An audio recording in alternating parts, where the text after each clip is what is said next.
are all gonna have to come out. I've already removed this level sensor right here. You're interrupting my shit. I'm putting springs on and I'm filming it. And you're like just right in the middle of me explaining the whole thing. I'm a dick, aren't I? Yeah, man, you wanna come help? I'm free to talk to you, that's it. I'll come help after. Yeah, come help after. I got you. All right. What are you doing again? Springs.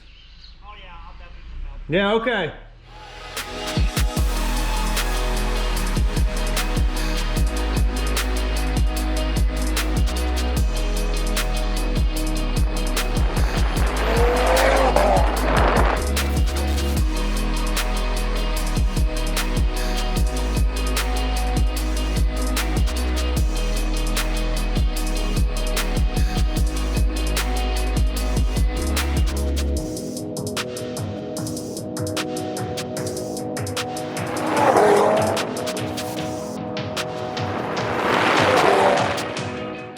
Hey guys, welcome back to the channel. I'm Charlie, and after about 4 or 5 months, I'm finally going to put these springs on the RS3, get a little lower to the ground. The reason I have been holding off from doing that is our neighborhood's about 4 years old at this point, or we've lived here for about 4 years at this point, and they told us that they were gonna pave the roads last year, the year before.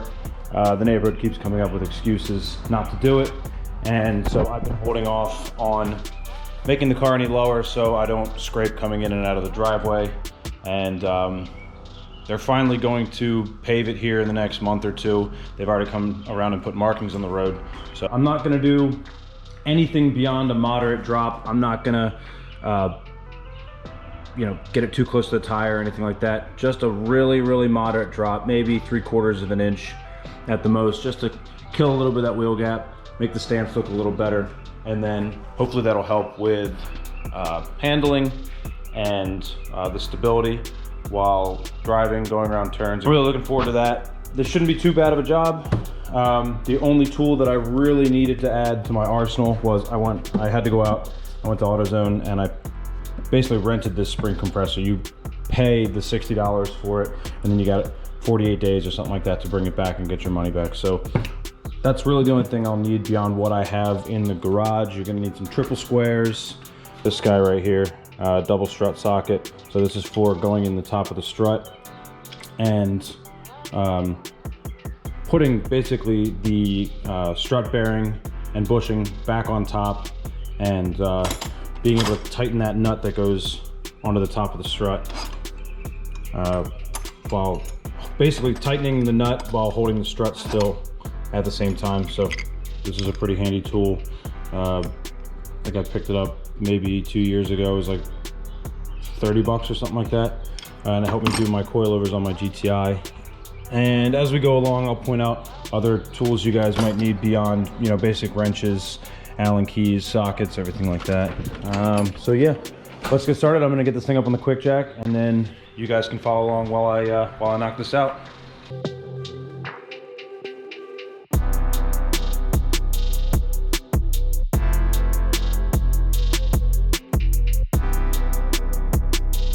So here's a quick look at the springs. I did buy these used. They're actually in really good condition for having been on someone else's car. Grabbed them for about 300 bucks. I think they're like $600–700 new. So there is a bit of, you know, they're not perfect, but I really don't care because I'm not gonna look at them every single day. And as long as they function well and perform, that's all I care about. The one thing I am concerned with, and I'm gonna have to figure out, is where to set these adjustment collars initially, to make sure that the ride height is close to what I'm looking for. I don't feel like going in and out of here multiple times trying to precisely dial in the height. So I'm gonna try to get as close as I can to what I'm looking for out of these. But these things, they're in pretty good shape, and I got them for a pretty good price. I will say though, if I end up not being happy with these paired with the mag ride, whether it be how comfortable they are, how well they ride, how well they perform, if they don't really meet my expectations, I'll probably just end up going with coilovers. I had B16s on my GTI and I absolutely love those. But I might even spring for some, never mind. I might even spring for some KW V3s for not only being able to adjust the height, but also the dampening and the stiffness. So we'll see how I like these. I might stick with them. And if not, I'll just grab a nice pair of coilovers because I really enjoyed those on my GTI. Here at the back of the car, and I'm gonna do this part first, and there's a reason why I do the back before I do the front. It's because I'm a lunatic, and in my head I play some really weird mental gymnastics, and I tell myself that the back is the easier part, and if I just knock that out really quickly and deal with the more difficult part up front, then the entire job's done, instead of knocking the front out, maybe running into some snags, and then realizing I still have to do the back. So if you can follow along with my crazy mental gymnastics, yeah, get on board. And that's why we're at the back here. So I brought the jack in. This is just a piece of paper I have under here to put between here and the control arm. These bolts and that bolt for the sway bar end links are all gonna have to come out. I've already removed this level sensor right here. You're interrupting my shit. I'm putting springs on and I'm filming it. And you're like just right in the middle of me explaining the whole thing. I'm a dick, aren't I? Yeah, man, you wanna come help? I'm pretty thoughtful of that, but I'm gonna help after. Yeah, come help after. I got you. All right. You again? Springs. Oh yeah, I'll definitely help. Yeah, okay.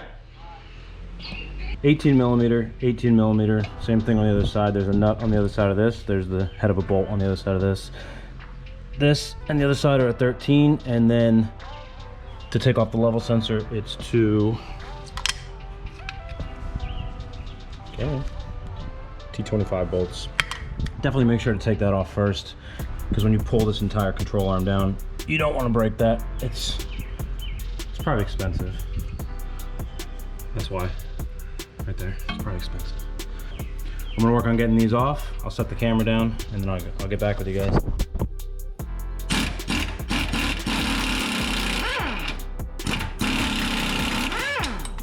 So here's why you're going to need the jack.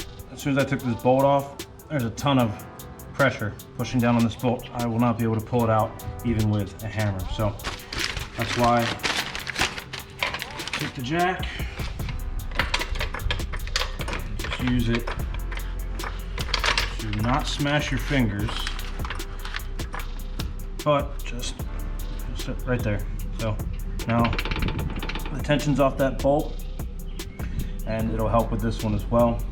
And then what we can do when we're trying to get this spring out is just lower the jack, and it'll give us enough space to pull this spring out. I'm gonna pull this sway bar end link out now.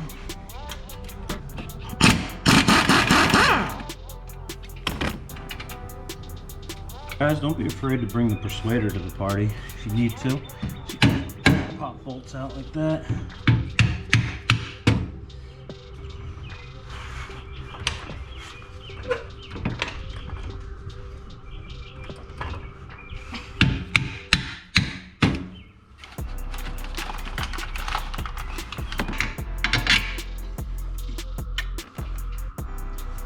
So I want to show you guys for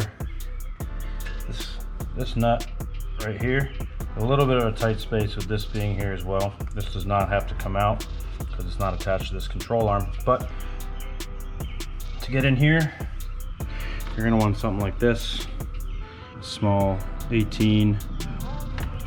I'm gonna finagle it with this and the impact from the other side, and then we'll be able to pull this control arm down.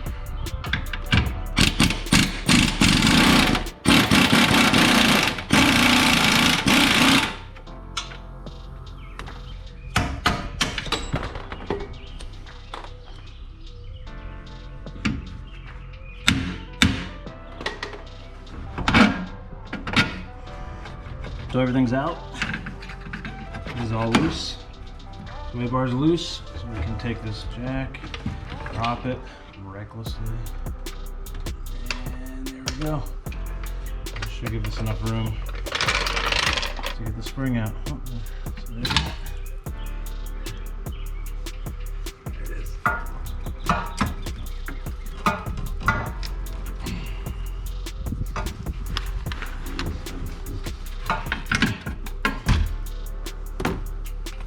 So a little update on where we are. Got the rear strut out, and I need to take that nut out of there, but this wire is attached, and it looks like the only way to get this off is if I disassemble this wire here and this plug and get in there. And I really don't feel like doing that. I don't have the tools to do that. So I lied to you in the beginning when I said I have pretty much all the tools I need to do this. So instead of putting in these, what I'll probably end up doing is just cutting the bump stop a little bit. Like I said, I'm not going super low in the back. I'm dropping half an inch to half an inch to 3/4 of an inch in the back at most. It obviously will affect suspension travel. What I'll probably end up doing is just snipping maybe half an inch off this bump stop here. So I don't have to tear this whole thing apart or go out and get new tools. Obviously, I'm not putting the rear end and the car back together just to run out and get some tools. Lazy of me, probably. But yep, that's what we're gonna do. I'm gonna cut the bump stop just a little bit, and that'll give it just a little bit more room to travel with the lowering springs on. So, and now it's time for the janky moment of the day, sponsored by Cheerios, or something janky. So when I took this bump stop out and cut it off, like so, this part is designed to tuck up inside of the mount here and keep it from falling back out. This part that was left did not have the same diameter as this, so what I ended up doing was taking some electrical tape and wrapping the top of this, and now it fits up in here and it's not going to fall out. So it worked. I'm putting this strut back up in here. There are 2 bolts that hold it in, and they are 17 millimeter. And I just used the impact to get them off. This plug right here, if you have mag ride, which you do if you're installing these, goes right back into here, and just make sure this cap is snapped on the top. So the strut's gonna go back in, and then I'm gonna put the spring in here.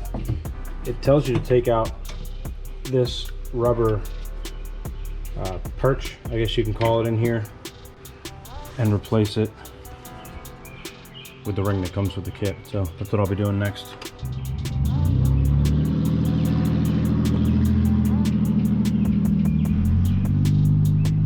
Anyway, so this is sitting in the control arm like this. The control arm is sitting here. Push this little rubber stud out, and then go to the bottom, and you're going to need to pinch these clips like that, and then it'll pop up and out. And they recommend removing this, replacing it with that with the new springs. Before putting anything thread related on the car, especially stuff that's going to see the elements like suspension components or lug nuts or anything like that, throw some anti-seize on there. It's going to be your best friend down the road. If I decide to adjust these moving forward, I'm going to want the threads to be able to move. And with the elements in the Northeast, the contamination, the salt, the dust, everything like that, it's going to make these harder and harder to turn as time goes on. So always throw a little bit of this on. I'm going to do it on the fronts as well. And then I'm going to decide where I'm going to set these to put them on the car. I'm probably going to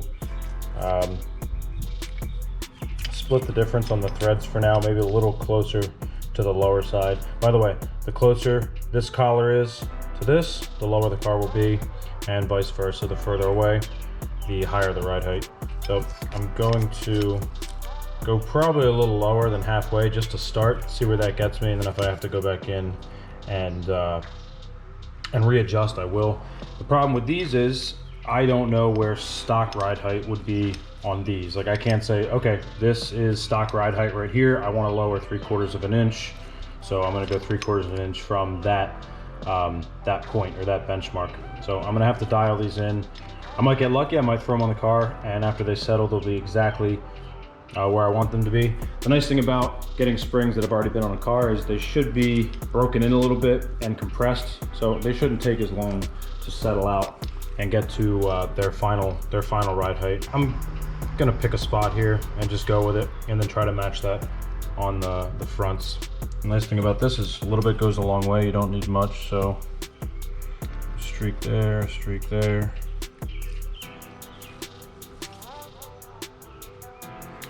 A little bit there. Just use my fingers to get it laid out. And then I'll just give the collar a few spins back and forth over that area.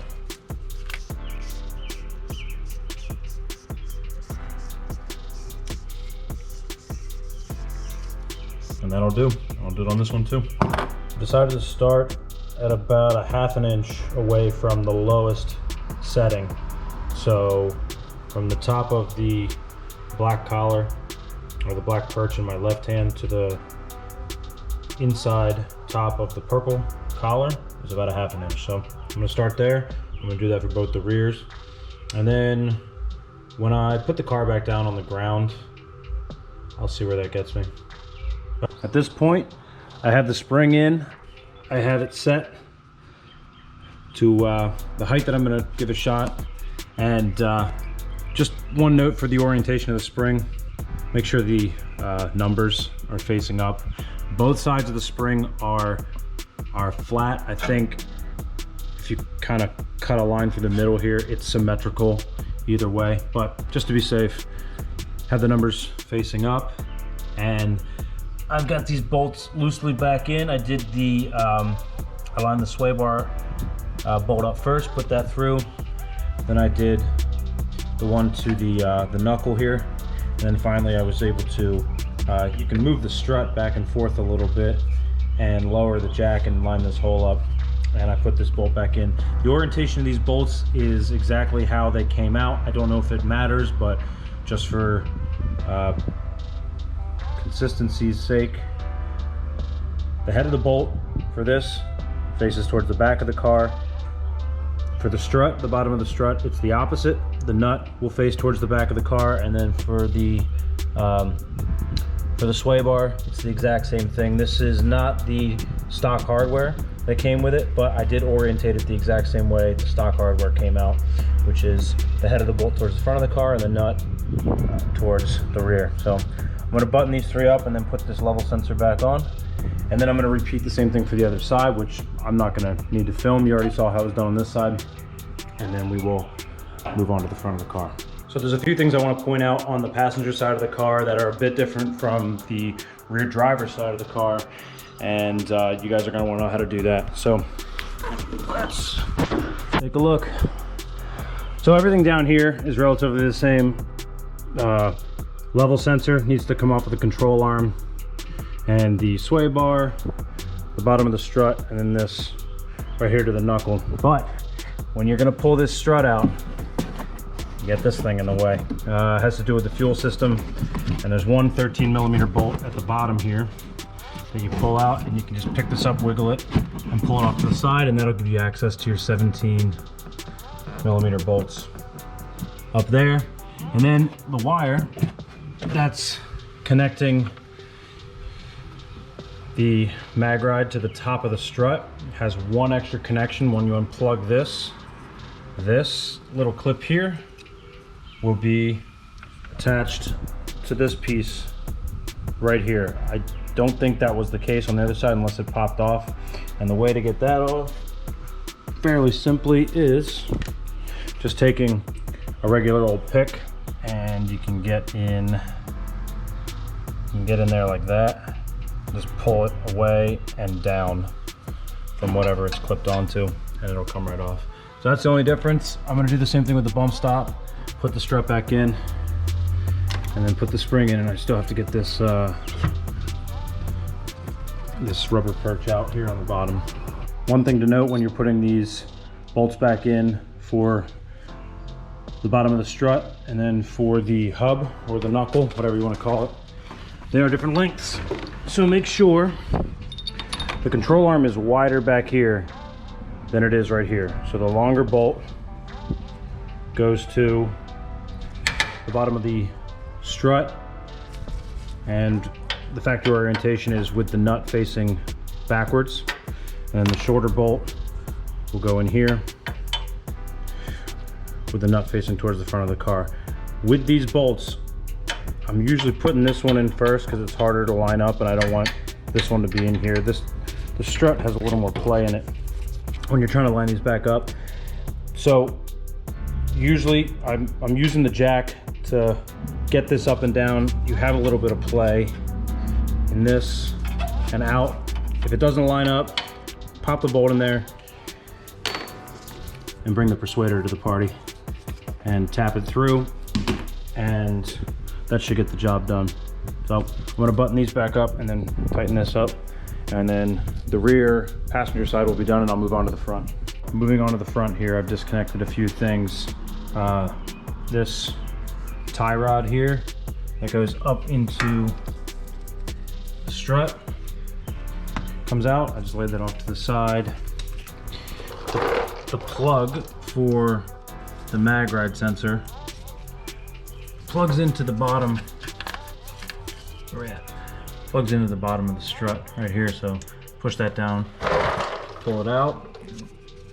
The level sensor right here is one 10mm nut that goes under, or that can be accessed under the control arm, and then I just move that up and out of the way so when I pull down it doesn't break any of this stuff. Pulled these rubber grommets out of the bracket here to make sure I have enough room to pull this down. So now we're going to loosen this bolt right here. This is a triple square and an 18mm, and that'll open this up so we can drop the strut out. So once this bolt is out of here, the knuckle, you can see there's a split in the back here.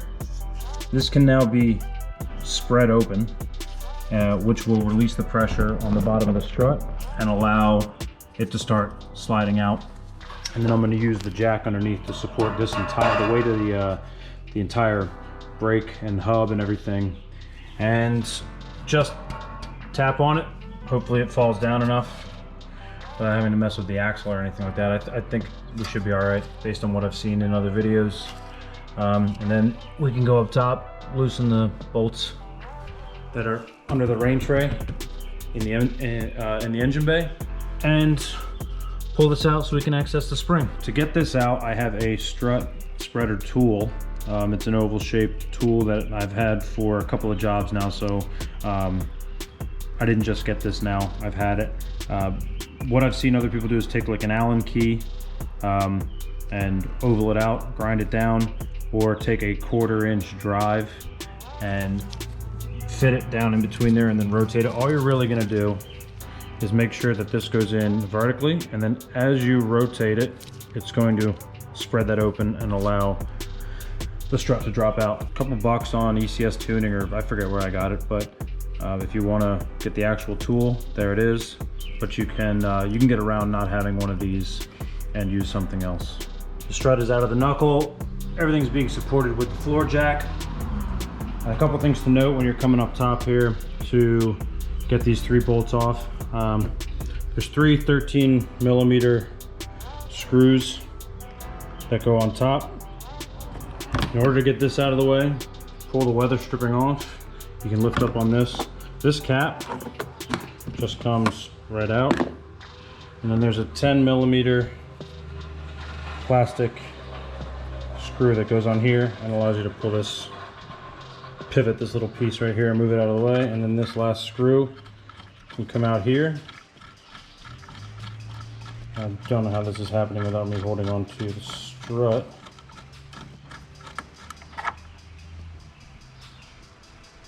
So it must be wedged in there perfectly. And then I should be able to take this out right now.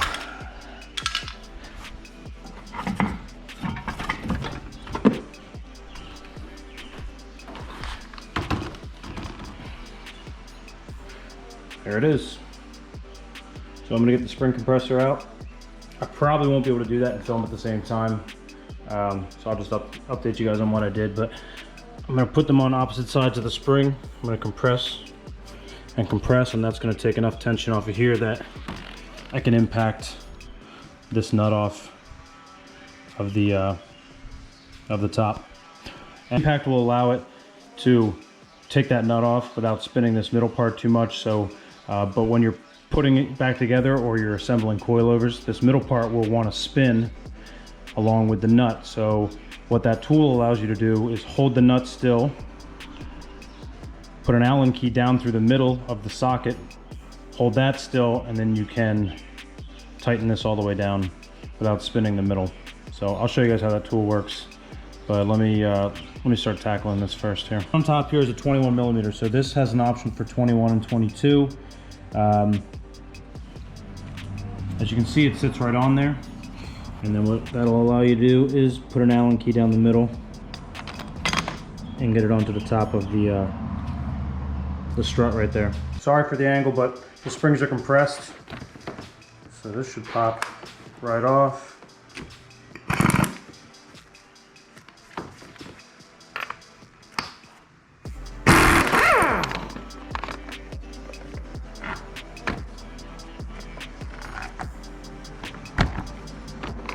There we go. So I'm gonna slowly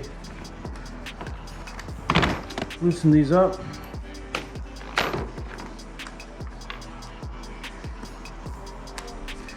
And the technique I used was just walking them back and forth. So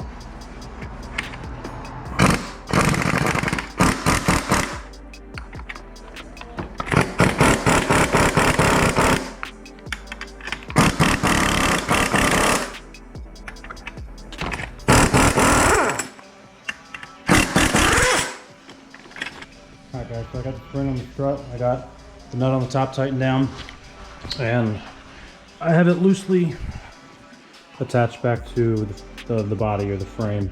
I left these a little bit loose so the entire strut can wiggle a little bit while I try to get it back into the knuckle. And Ryan's gonna head over here in about a minute or two and he's gonna help me do this. You can do this on your own with the jack and everything, but it's a little easier with two people. Side note, I did this earlier.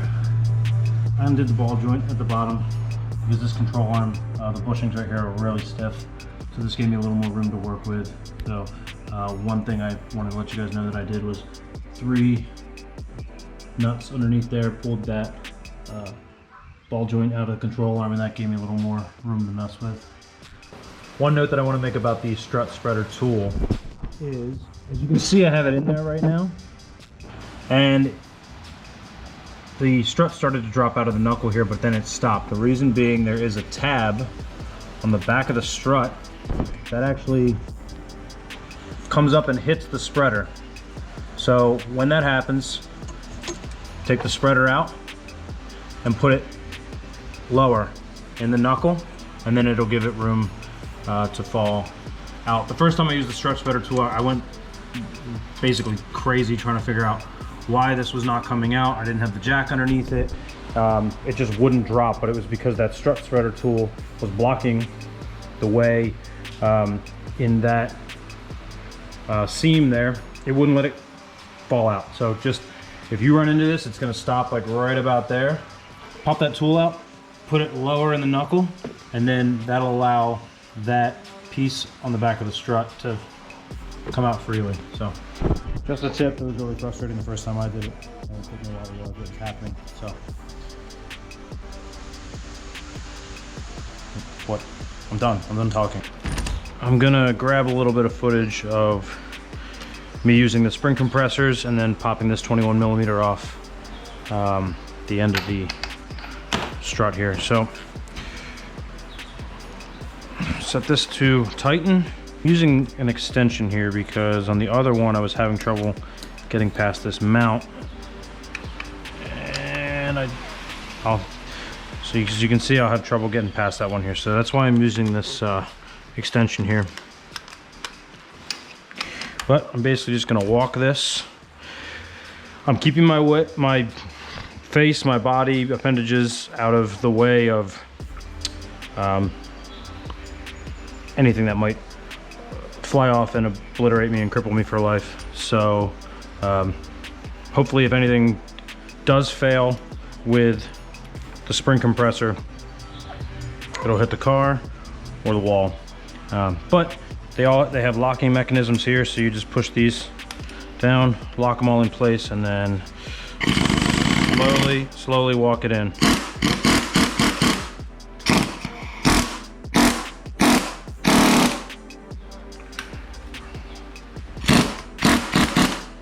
As you can see right there, that's all I really needed to get the tension off of this bearing. And I can pop this off, throw my 21mm on, make sure it's set to reverse.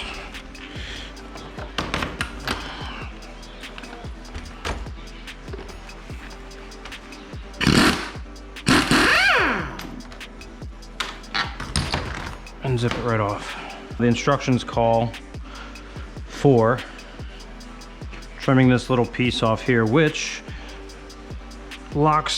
normally locks into this factory bearing here. This actually spins on itself.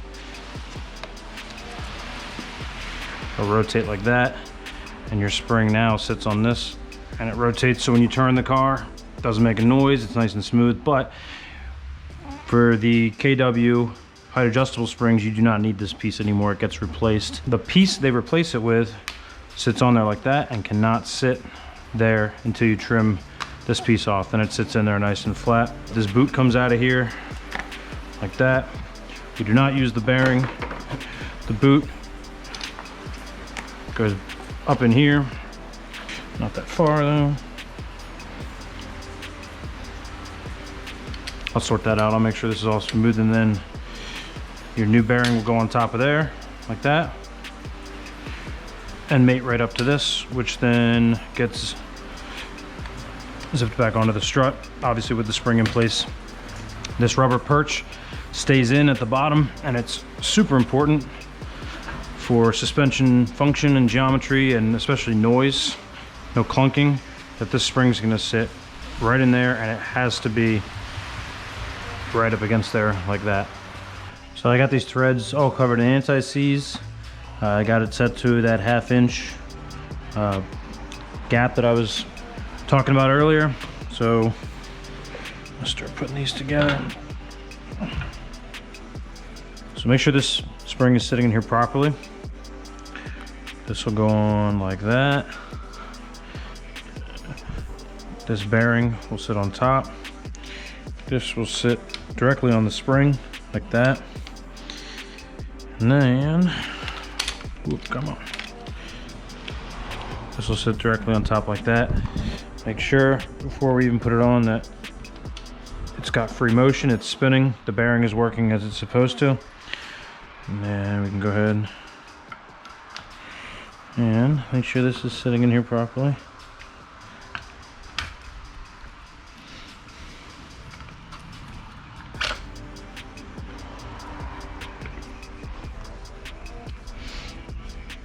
So the bearing spins. That's in there properly at the bottom. The thing about the aftermarket springs is you don't need the spring compressor to get this nut back on, so if you just get it started. So there it is, all assembled. I want to make sure that the bearing spins freely. One note when you're putting this back in the car, you'll see that the mount has 2 directional arrows. These need to face the front and back of the car, and based on the orientation of the holes in the body, can only go one way, which is like that. So these 2 arrows in towards the inside of the car, along with this notch, and then this one will face out. Another thing I did with the other one was I just took some brake cleaner and cleaned the bottom of this up so it went back into the knuckle as smoothly as possible. Finally back in. That was a huge pain in the ass to get back in. Even with the spreader, it did not want to go back into the knuckle. Brian came back over. Colby stopped by. After saying, what, 8 hours ago you were just gonna be right back? Yeah. And stop and help? I was at the vet for like an hour. Yeah, could have used you, bud.